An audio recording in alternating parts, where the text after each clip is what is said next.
한국 사회에서 한동안 유행했던 말 가운데 하나는 이게 나라냐 그런 말이죠.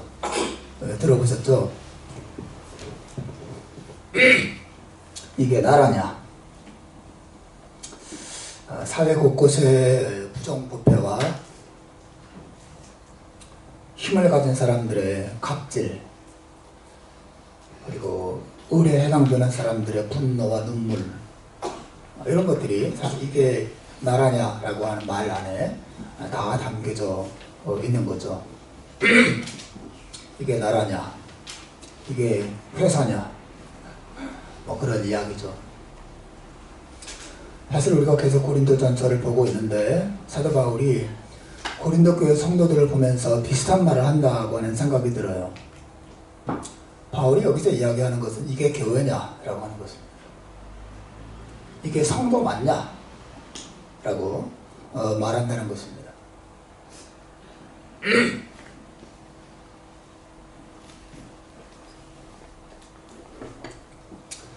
바울 사도가 고린도전서 이 편지를 그 교회에 보낸 목적은 다른 게 아니라 교회답지 못한 그런 모습과 또 성도답지 못한 성도들의 모습을 바로잡기 위해서 편지를 보낸 것이거든요.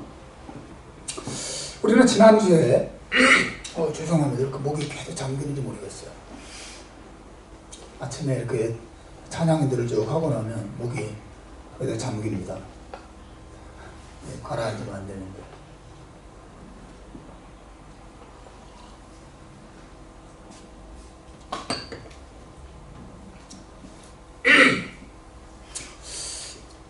우리가 지난주에 바울 사도가 제시하는 교회다운 교회의 모습을 살펴봤죠. 여러분 기억하실지 모르겠습니다. 우리가 지난주에 3장, 고린도전서 3장 16절 이하의 내용을 봤는데 거기서 바울 사도께서 말했죠. 너희는 하나님의 성령이 거하시는 하나님의 성전이다. 그런 말을 했습니다. 이 교회다운 교회의 모습이라고 하는 거죠. 너희는 하나님의 성전이다. 개인적으로도 그렇고 이 공동체적으로도 그렇다는 것입니다. 하나님의 성령께서 신자 마음속에 우리 공동체 안에 들어와서 계시기 때문에 더 이상 예루살렘에 있는 그 흙으로 지은 건물이 아니라 신자들의 이 공동체 안에 하나님의 성령께서 거하심으로 우리가 곧 하나님의 성전이란 말을 사도가 했습니다. 여러분, 우리가 하나님의 성전이란 말은 하나님께서 너무너무 사랑한 나머지 자신의 소유로 삼아버린 대상이라 그런 뜻을 가지고 있어요. 너는 내 거야. 하나님 우리 안에 들어와서 우리를 소유해버리시고 장악해버리신 것입니다. 굉장한 메시지를 담고 있는 것이죠. 심지어 바울 사도께서 고린도 교회 성도들에게 이런 말을 했었죠. 만물이 다 너희의 것이다. 바울이나 아볼로나 게바, 베드로나 세계나 생명이나 사망이나 지금 것이나 장래 것이나 다 너희의 것이다. 그런 말을 했습니다. 신자가 얼마나 영광스러운 사람인가를 이야기했어요. 여러분, 이 세상 모든 만물이 다 우리의 것이다 라고 바울이 말했는데 이 말은 무슨 말이냐면 여러분 이 말을 듣고 아무 가게나 들어가서 이거 내 거예요. 하나님 나한테 주셨어요. 이렇게 막 쓰고 전자상가에 들어가서 막 기계 가지고 오고 그러면 안 됩니다. 그런 뜻이 아니죠. 만물이 다 너희의 것이다. 이 말의 의미를 로마서 8장 28절이 잘 보여줬다고 생각해요. 읽어볼까요? 시작. 없어요? 앞으로. 없어요? 이걸 안 띄웠구나. 죄송합니다. 제가 읽겠습니다. 하나님을 사랑하는 자, 곧 그 뜻대로 부르심을 입은 자들에게는 모든 것이 협력하여 선을 이루느니라. 이 말씀이에요. 만물이 다 너희의 것이다 라고 하는 말의 의미는 하나님께서 이 세상 모든 만물들을 사용하셔서 우리의 복이 되게 하시고 우리의 선을 이루시는 도구로 삼으신다, 그런 뜻이에요. 만물이 다 우리의 것이에요. 해가 왜 떠요? 하나님 우리를 위해서 뜨게 하시는 거예요. 왜 비가 내립니까? 하나님 우리를 위해서 비를 주시는 거예요. 하나님께서 고린도 교회에 바울과 아볼로와 게바를 주셨습니까? 성도들을 돕고 섬기려고 하나님이 지도자를 주신 거죠. 여러분 경제가 왜 이렇게 쫙 돌아가면서 우리가 먹고 살게 됐습니까?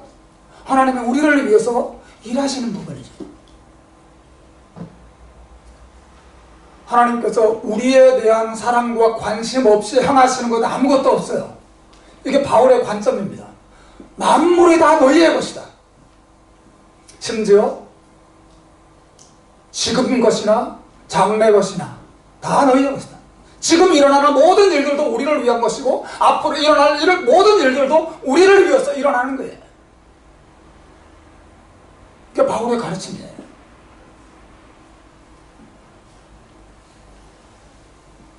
그러므로 여러분 신자들은 현재 일을 두려워하면 안 돼요. 여러분이 현재 어떤 일이 일어나고 있습니까? 여러분의 삶에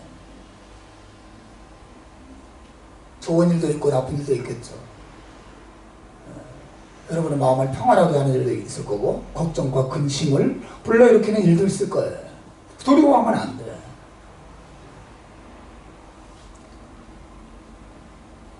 여러분이 바라보는 미래, 장래 일은 어떤 게 있어요? 여러분도 두려워하면 안 돼요. 지금 것이나 장래의 것이나 다 여러분의 것입니다. 하나님이 그 모든 걸 통해서 여러분을 향한 하나님의 뜻을 이루시고 여러분을 하나님의 사랑으로 자라게 하시고 여러분을 성숙하게 하시는데 도구로 쓰시는 것들이란 말이죠. 생명이나 사망이나 다 너희의 것이다. 우리가 이 살아 호흡하는 것도 우리의 것이고 우리가 심지어 병들어서 죽는 것도 우리의 것이에요. 그것도 하나님이 우리의 유익을 위해서 쓰십니다. 죽음조차도 시련과 환난조차도 하나님 우리를 위해서 쓰십니다. 우리를 위해서 이 땅에 일어나는 모든 일들은 우리의 것이 그런 의미에서 우리의 것입니다. 내 종들이에요. 나를 돕는 것들입니다.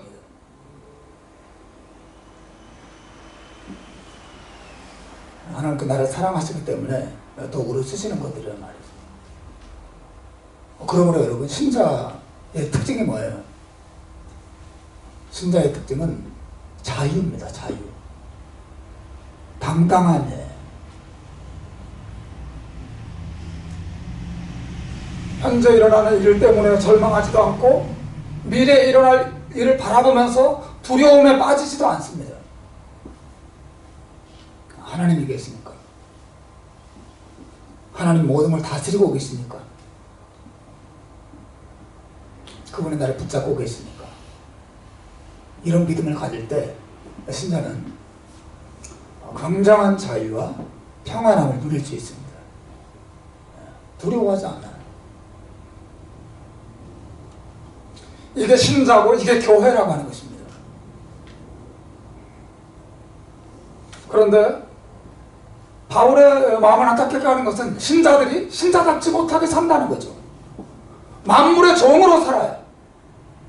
늘 현실에 매여 있고 미래의 두려움에 사로잡혀서 살아요. 만물이 우리의 것인데 만물을 다스리시는 하나님이 우리의 하나님이고 우리의 아버지신데 없는 걱정과 근심과 두려움 속에 떨어져서 그 안에서 신음하며 삽니다.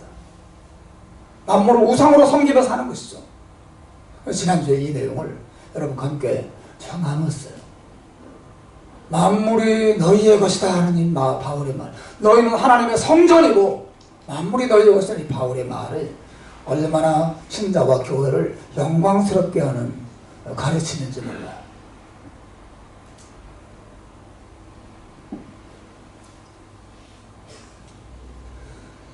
여러분 지난주에 이 내용이 지금 말씀드린 것처럼 이게 교회냐 이게 신자냐 라고 하는 주제였다면 오늘 우리가 함께 나눌 주제는 뭐냐면 이게 목사냐 이게 사역자냐? 그런 주제를 여러분과 함께 다루게 될 겁니다. 지난주에는 성도들의 삶, 정말 참된 교회와 신자는 어떤 사람인가를 다뤘다면 이제 4장 1절부터는 목사란 어떤 사람이고 교회 지도자는 어떤 사람인가를 이제 이야기하고 있어요. 여러분 1절과 2절을 한번 보시죠. 하나님 읽겠습니다. 시작. 사람이 마땅히 우리를 그리스도의 일꾼이요 하나님의 비밀을 맡은 자로 여길지어다. 그리고 맡은 자들에게 구할 것은 충성이니라. 바울이 고린도 교회 성도들이 바울을 그리고 신자 사역자들을 가리켜서 그리스도의 일꾼이요 하나님의 비밀을 맡은 자로 여겨야 하고, 그 사람들은 그 직분을 맡은 자로서 충성을 다해야 하는 것이 마땅하다, 이런 말을 하고 있습니다. 하나님의 비밀을 맡은 자라는 말은 뭐냐면, 하나님의 비밀은 우리의 구원을 위한 하나님의 계획을 말하는 것이죠. 예수님을 통해서 우리를 구원하고자 하시는 하나님의 계획을 가리키는 표현이에요. 그러니까 이 사역자들이란 예수 그리스도께서 보내셔서 하나님의 구원의 소식을 사람들에게 펼쳐서 보여주고 그 소식을 깨닫게 하고 하는 그런 자들이고, 그 일에 충성을 다하는 사람이다, 이렇게 말하고 있어요. 여러분, 왜 바울이 이런 말을 할까요? 아마도 고린도 교회 안에 바울을 그리스도의 일꾼으로 인정하지 않는 사람들이 있었던 것 같아요. 바울만이 아니라 사역자들을 그리스도의 일꾼으로 인정하지 않는 사람들이 있었던 것 같습니다. 바울이 오늘 본문 1절에서 사람이 마땅히 나를 그리스도의 일꾼이요 하나님의 비밀을 맡은 자로 여겨야 된다, 이렇게 말하지, 나를이라고 말하지 않고 뭐라고 말했습니까? 우리를, 사람이 마땅히 우리를 그리스도의 일꾼이요 하나님의 비밀을 맡은 자로 여길지어다, 이렇게 말했어요. 여기서 말하는 우리는 바울만이 아니라 아볼로나 게바나, 고린도 교회와 연결되어 있는 사역자들 전체를 가리키는 것 같아요.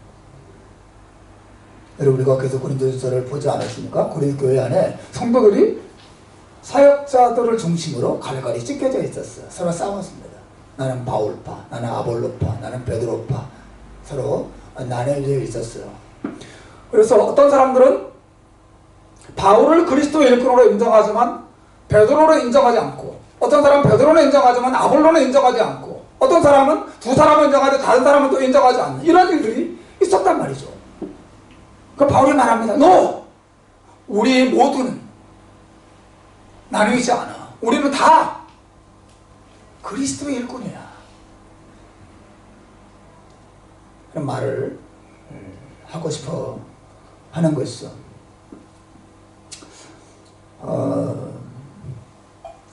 여러분, 교회가 이렇게 지도자를 중심으로 갈갈이, 나는 뭐 담임 목사파, 나는 원로 목사파, 나는 부목사파, 나는 전사님이 좋아, 전도사파, 이렇게 갈갈이 찢겨져서 나눠지고, 그래서 서로 싸우고 등을 돌리고 하는 것이 얼마나 어리석고 악한 일인지 몰라요.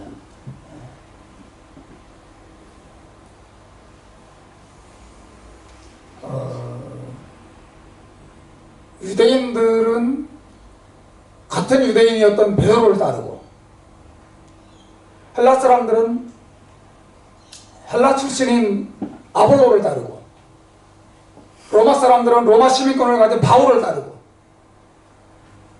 좀 보수 정통적인 신앙을 가진 사람들은 베드로와 같은 이런 정통 유대인을 따르고, 또 조금 진보적이고 자유로운 생각을 가진 사람들은 헬라 문화에 익숙한 아볼로나 사도 바울을 따르는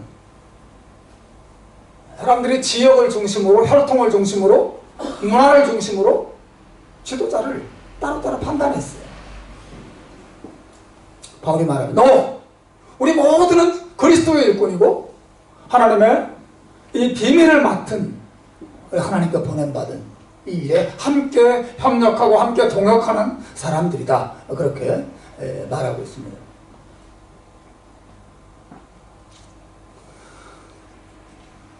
여러분, 이 고린도 교회 문제는 그 성도들이 사역자들에 대해서 평가하고 점수를 매기고 있었다고 하는 거예요. 몇 점짜리다. 우리 목사님 몇 점짜리야.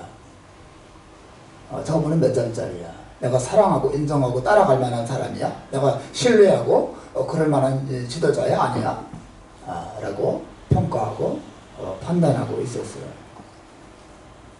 근데 문제 물론 사역자들에 대해서 목회자들에 대해서 그렇게 잘 생각하고 저분이 내가 믿고 따라갈 만한 사람인가 그렇지 않은 사람인가를 평가하고 판단하는 것은 필요한 일이죠. 여러분 그렇지 않습니까?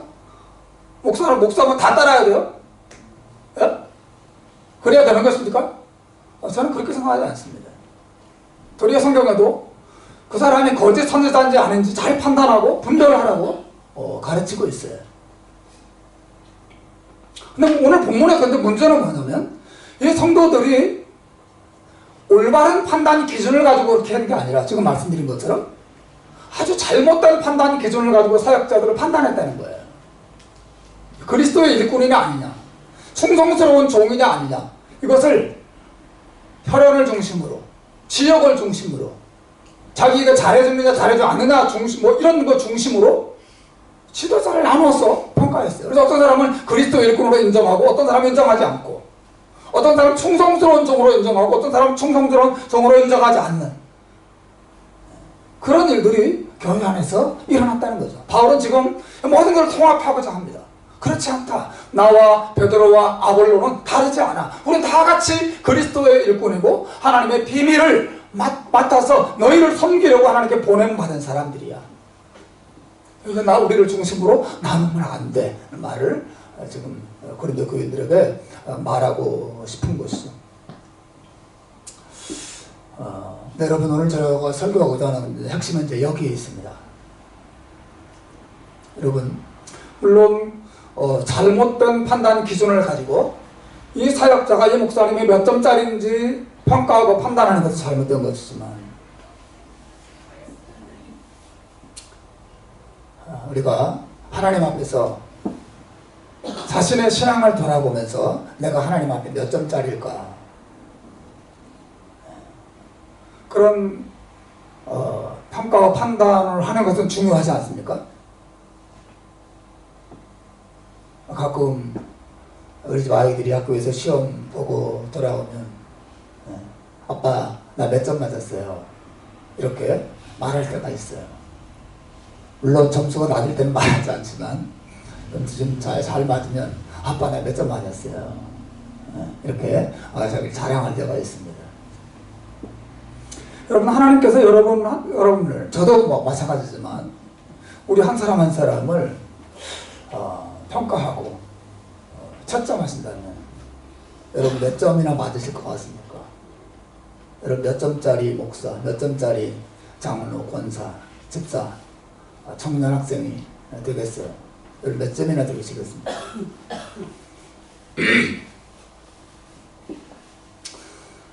사실 마지막 날에 우리가 하나님으로부터 분명 그러한 평가를 받게 될 것이라고 말합니다. 성경은 착하고 충성된 종아 잘했다 그런 평가를 받을 사람도 있을 거고, 악하고 게으른 종아 라고 하는 평가를 받게 될 사람도 있을 것입니다.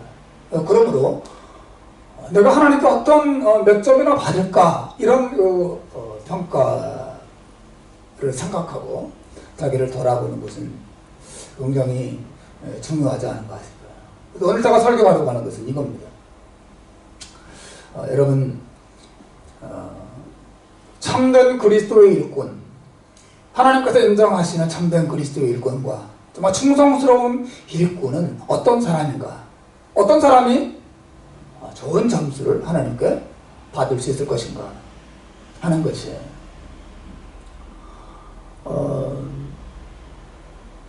사실 오늘 본문 이 뒷부분에 바울이 그 기준을 이렇게 소개하고 있어요.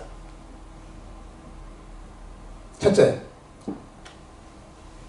참된 그리스도의 일꾼, 그리고 참 하나님께 충성스러운 종의 첫 번째 특징은 다른 사람의 평가에 연연해하지 않는 거예요. 여러분 3절을 한번 보시죠. 같이 읽겠습니다. 시작. 너희에게나 다른 사람에게나 판단받는 것이 내게 매우 작은 일이라, 이렇게 말합니다. 너희에게나 다른 사람에게나 판단받는 것이 내게는 매우 작은 일이다. 지금 바울은 고린도 교회 성도들이 바울 자신이나 베드로나 아볼로나 이런 지도자들을 평가하고 판단하는 것에 대해서 잘못된 기준을 가지고 그렇게 지도자를 갈갈이 찢어놓으면 안 된다, 또 지도자를 중심으로 너희끼리 이렇게 파벌을 지으면 안 된다는 말을 하면서도 동시에 너희들이 나를 어떻게 평가하든지 다른 사람들이 나를 어떻게 평가하는지 나는 신경도 안 쓴다. 그런 건 나에게 문제도 아니다, 이런 말을 하고 있어요. 내게는 아주 하찮은 일이고 아무것도 아닌, 내게 아무런 영향을 주지 못하는 그런 일이라고 말하고 있습니다. 이것이 바울의 입장이에요. 여러분, 정말 그리스도의 신실한 일꾼은 다른 사람이 나를 어떻게 바라보고 어떻게 평가하느냐에 흔들리지 않는 그런 특징을 나타냅니다.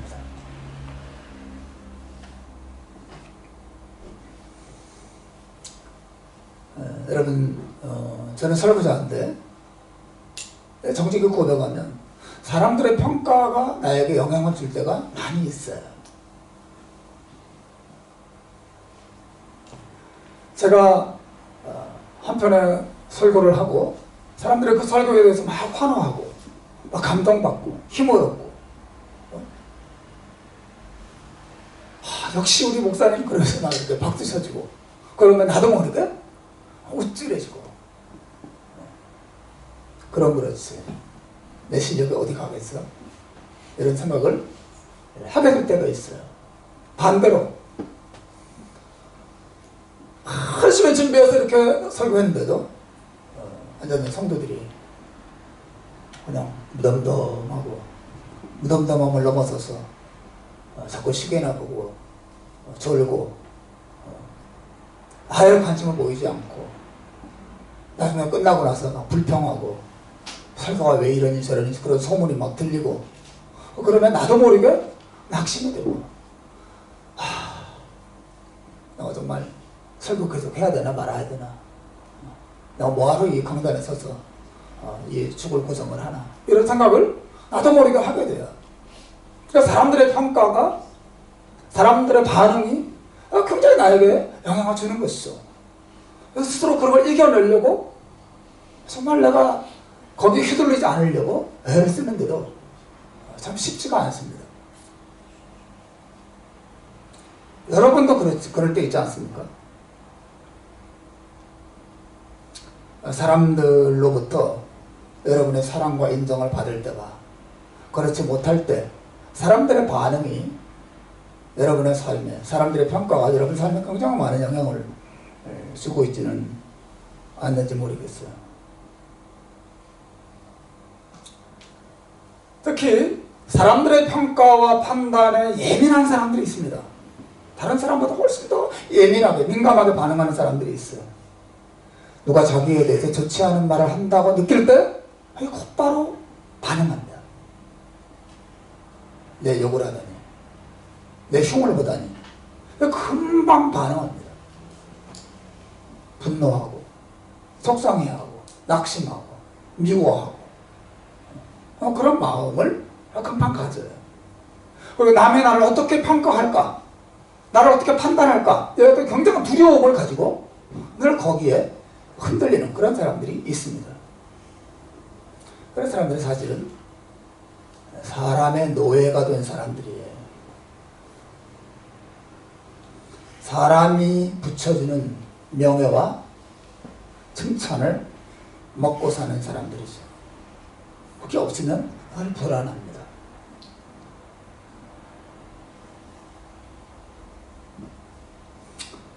바울이 말합니다.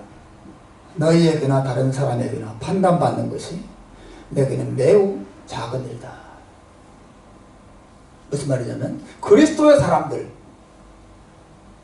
하나님의 참된 종, 하나님을 바르게 알고 사랑하고 신뢰하는 사람들, 그 사람들은 사람들의 노예가 되지 않고 사람들의 평가에 흔들리지 않는 사람이라고, 그런 특징을 나타내는 것이라고 사도가 이야기해요. 율법주의자들이, 바리새인들이 그랬죠. 그들이 왜 열심히 기도했습니까? 사람들에게 보이려고 그렇게 했습니다. 왜 예수님을 죽이려고 했습니까? 예수님이 자기들의 인기를 다 뺏어갔기 때문에. 예수님 미웠어요. 예수님 앞에 서면 자기들의 자존심에 그래 뭉개지기 때문에 예수님을 죽이려고 했습니다.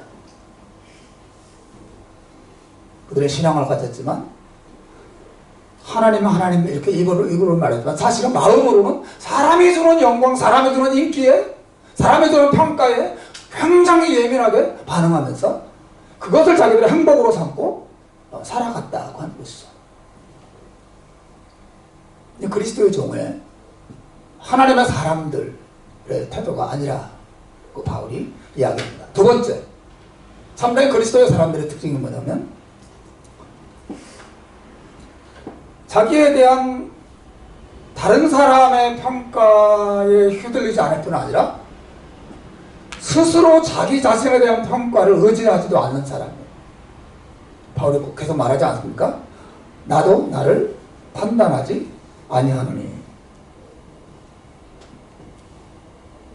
너희에게나 다른 사람에게나 판단받는 것이 내게 매우 작은 일이고 뿐만 아니라 나도 나를 판단할 때 내 판단을 의지하지 않는다, 이렇게 말하고 있어요. 나도 나를 판단하지 아니하노니. 여러분, 그런 사람들이 있죠. 누가 뭐라고 하든 난 내 길을 간다. 그렇게 말하고 자기 자신의 자기에 대한 평가를 의지하는 그런 사람들이 있어요. 그 사람들은 자기가 정하는 원칙대로 살고 자기가 좋아하는 방식대로 사는 데 관심이 있어요. 남이 뭐라고 하든 나는 내 길을 간다. 근데 바울은 그렇게 말하지 않습니다. 바울이 다른 사람이나 너희나 다른 사람이 나에 대해서 어떻게 평가하는지 생각하지 않는다, 그 말은 나는 그냥 내 멋대로 살겠다, 그런 말을 하고 있는 게 아니에요. 바울은 말하기를 나도 나를 판단하지 않는다. 내가 어떤 사람인지 나를 의지하지 않는다, 이런 말을 하고 있어요.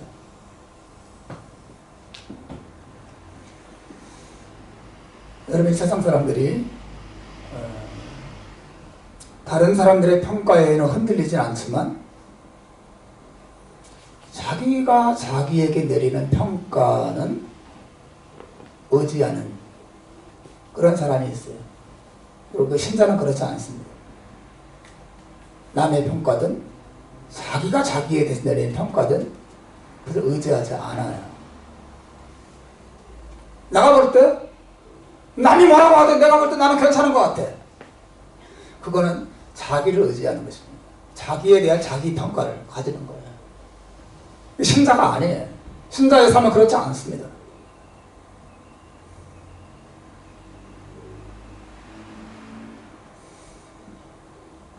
그런 사람들은, 어리석은 사람들은 다른 사람의 평가에는 귀를 기울이지 않지만 내가 생각할 때 이 정도면 훌륭해. 끊임없이 자기가 자기에게 내리는 평가를 만족으로 삼아요. 그걸 의지하고 삽니다.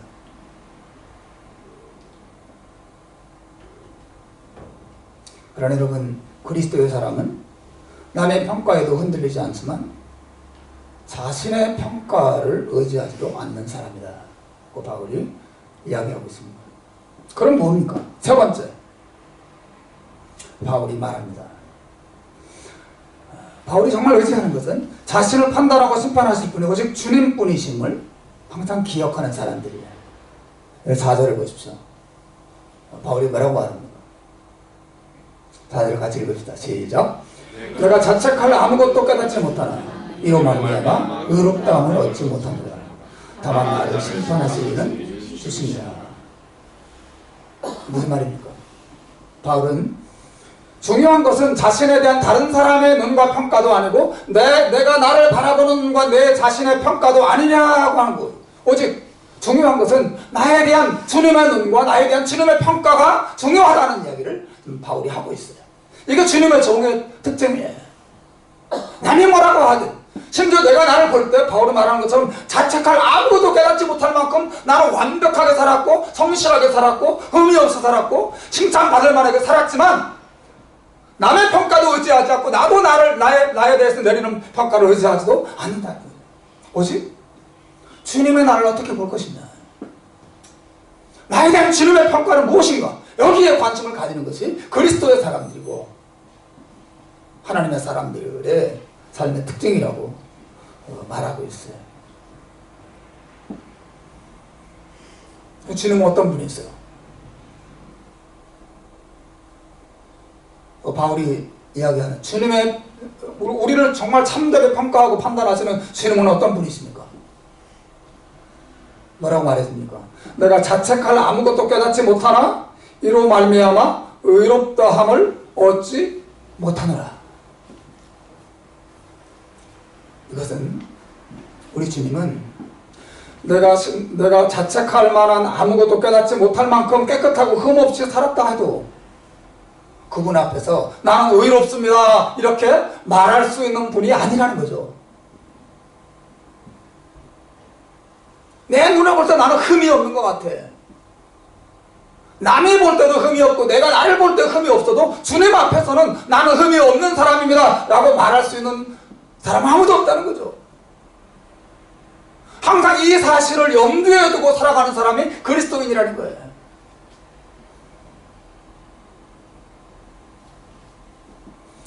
다시 말하면 나는 그분 앞에 죄인이다. 내가 아무리 흠이 없이, 이 삶이 대단하지 않습니까? 내가 자책할 아무것도 깨닫지 못했다. 나는 바울이 자기를 볼 때 자기는 책망할 게 없었어. 사기꾼이어서 눈이 멀어져 책망할 게 없는 게 아니라 바울이 얼마나 이 양심이 순결하고 깨끗한 사람이었는지 몰라요. 고매한 인격을 가진 사람이었어. 그래서 그 아주 엄격한 기준으로 자기를 판단할 때도 이 정도면 정말 내가 완벽하게 사는 거 아니야? 라고 말할 수 있을 만큼 깨끗하고 고상하고 아름답고 탁월한 삶을 살았어요. 하지만 그 주님을 생각할 때마다 주님 앞에 자기는 아무 자랑할 것이 없는 그분 앞에 더러운 죄인에 지나지 않는다는 사실을 항상 느끼면서 그렇게 살았다는 거죠. 이게 그리스도의 사람, 그리스도의 종들의 특징이에요. 그래서 다른 사람의 평가나 자신의 평가로 인해서 교만하지 않습니다. 교만해질 수가 없어요. 늘 하나님의 거룩하고 완전한 눈과 그분의 판단을 의식하기 때문에 그렇습니다.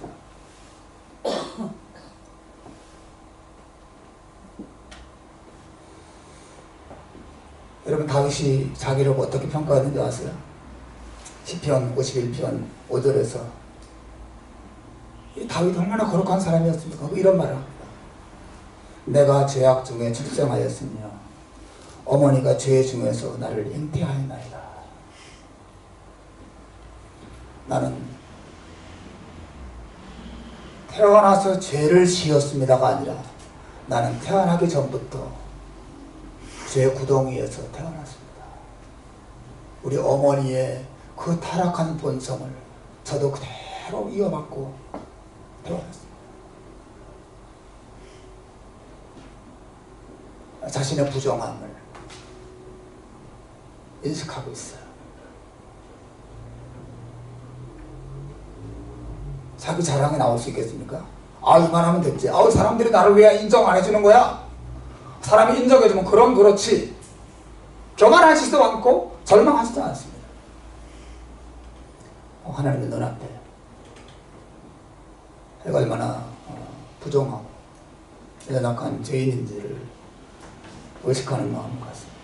다윗만 그런 게 아니라 이사야 선지자 정말 위대한 하나님의 사람이죠. 그 64장 이사야 64장 6절에서 이런 말을 합니다. 우리는 다 부정한 한 자 같아서 우리의 의는 다 더러운 옷과 같습니다. 그러면 우리는 다 부정한 자들이에요. 우리가 가지고 있는 의로움이라는 거, 성실하게 살고 착하게 살고 열심히 살고 도덕적으로 살고 정직하게 살고 우리의 의로움이라는 거, 하나님 앞에 더러운 누더기 같은 옷과 같은 그런 옷을 입은 것과 똑같다.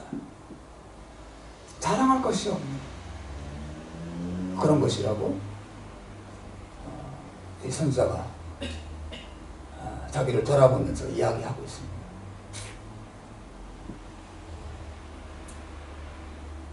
한 가지만 더 인용하면 하박국 선지자가 그의 선지자 1장 3절에서 그 진음을 이렇게 표현합니다.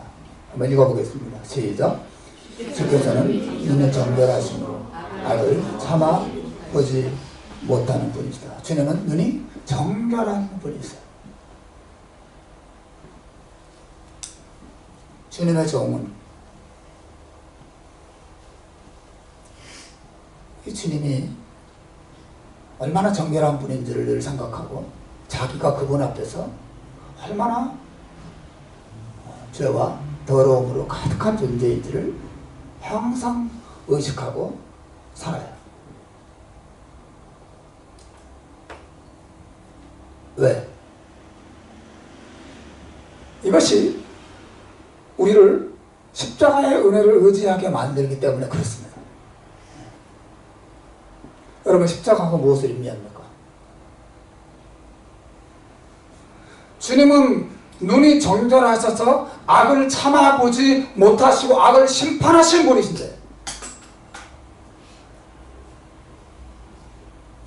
십자가는 하나님이 내 악을 나에게 심판하지 않으시고 자기 아들을 보내셔서 나의 악을 심판하신 분이라는 사실을 보여주는 이 십자가의 의미죠.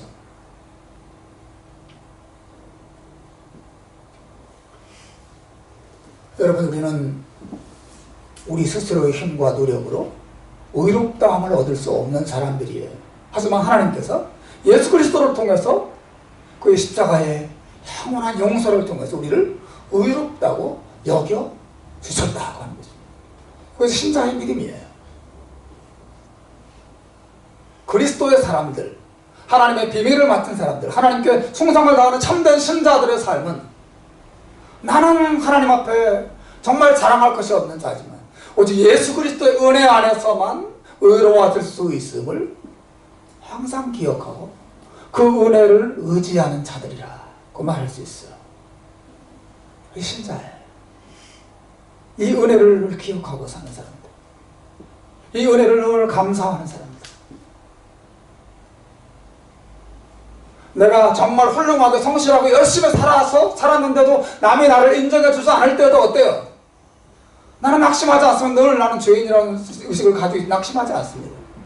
반대로 그들은 나를 막 띄워줄 때도 나는 교만하지 않습니다. 왜요? 나는 그렇게 훌륭한 사람이 아니에요. 하나님의 은혜 때문에 구원받은 사람. 여러분, 십자가의 은혜를 의지하는 사람은 남의 평가에 휘둘리지 않고 자기 자신의 평가에도 휘둘리지 않아요. 남이 어떻게 보든 내가 나를 볼 때도 너는 못났어, 넌 바보야, 넌 이거밖에 못하니 그런 평가에도 절망하지 않습니다. 왜? 그런 나를 하나님이 사랑하셨다고 말해냈기 때문에. 이 정도면 됐지. 나 같은 목사 있으면 나와보라 그래. 나같이 헌신한 사람에서 나와보라 그래. 그런 말을 할 수도 없습니다. 왜요? 나는 내 의로 구원받은 사람이 아니에요. 십자가의 은혜 때문에 구원받은 사람이에요. 여러분, 복음은, 이 십자가의 복음은 다른 사람의 평가와 자기 자신의 평가에서 자유롭게 만듭니다.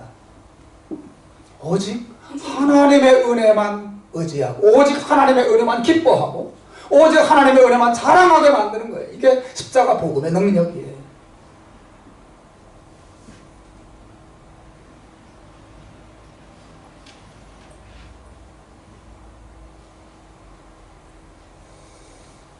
로마서 3장 25절에서 사도 바울이 이야기합니다. 이 예수를 하나님이 그의 피를 인하여 믿음으로 말미암는 화목제물로 세우셨으니 우리가 하나님과 화목하게 되고 하나님과 사이좋게 지내고 하나님을 기뻐하게 되고 하나님의 나를 사랑한다는 이 기쁨을 어디에서 얻습니까? 예수님의 피를 믿는 믿음 안에서 하나님과 화목하게 되는 이 축복을 얻는 거예요. 하나님은 악을 참아보지 못하시는 정결한 분이신데 어떻게 나와 사이가 좋을 수 있겠어요? 예수님의 십자가의 피 때문에 가능한 것입니다. 화목하게 돼요.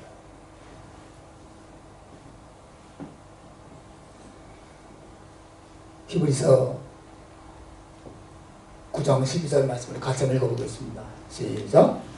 염소와 송아지의 피로 아니하고 오직 자기 피로 영원한 속죄를 이루셨다. 이 구원의 은혜죠. 나는 정말 태어날 때부터 죄인이에요.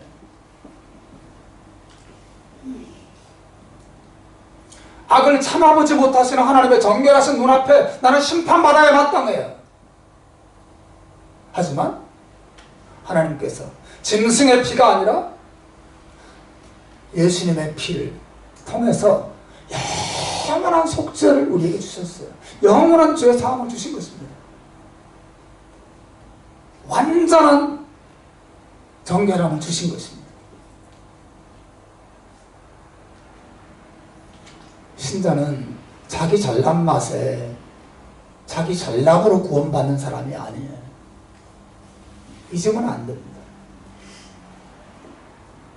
하나님의 은혜 때문에 우리가 여기 있는 것이에요.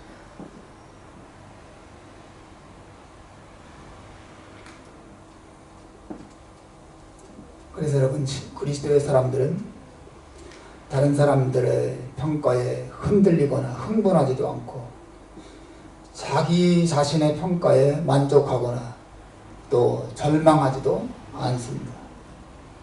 오직 하나님의 은혜, 예수 그리스도의 이 십자가의 은혜 안에서만 평안을 누리고 기쁨을 누리고 감사와 감격을 날마다 누리는 자예요. 이런 나를 받아주셨구나. 그분의 피가 나를 위하여 뿌려졌구나. 그래서 여러분 한번 경험해 보세요. 남이 나를 어떻게 평가하는지로부터 그 두려움과 긴장으로부터 벗어나는 이 기쁨이 얼마나 큰지 몰라요. 흔들리지 않습니다. 남이 온 세상에 나를 손가락질 한다 하더라도 어때? 나를 향한 하나님의 평가, 나를 향한 하나님의 사랑과 영원한 은혜를 생각하면 뭐 세상에 손가락질 아무것도 아니에요. 반대로 온 세상에 나를 막 둥둥둥둥 띄워줘요. 오, 목사님 대단하십니다. 오, 목사님 위대하십니다. 오, 목사님 신과 같아요. 이렇게 띄워준다 하더라도 십자가 앞에 설 때 나는 아무것도 아닌 존재인데 교만해지지 않습니다.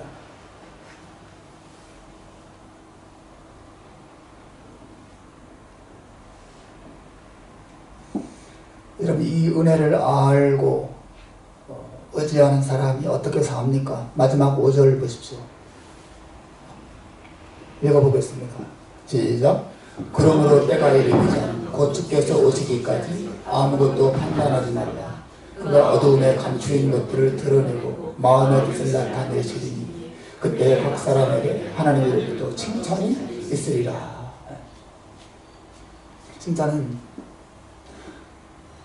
이 세상에서 하나님의 은혜 안에서 만족을 누리면서 자유를 누리면서 살되, 그러면서도 최종적인 판단과 칭찬은 마지막 날 하나님 앞에 가서 하게 될 것이라는 사실을 기억하는 것입니다. 이것은 마지막 날 심판이냐 구원이냐를 결정한다 그런 뜻은 아니에요. 신자는 이미 예수 그리스도 안에서 구원을 받은 자예요. 여기서 말하는 것은 내 마음의 은밀한 죄, 내 마음에 감춰주고 어둠 속에 이렇게 묻혀져 있던 모든 것들이 하나님 앞에 드러날 날이 온다는 것을 염두에 두고 항상 날마다 정직하고 진실하고 순결한 마음으로 하나님 앞에 주님을 섬기고 남이 뭐라고 하든 나를 칭찬하든 나를 짓밟든 손가락질하든 침을 뱉든 주님 앞에 정직하게 살리라. 주님은 나에게 원하시는 그 길을 가야지. 그런 마음으로 뚜벅뚜벅 정직한 순종, 외식 이런 거 있을 수가 없어요. 내 마음의 어두움에 감춰진 모든 것들이 폭로가 될 그 순간이 오거든요. 가면을 벗게 될 날이 옵니다.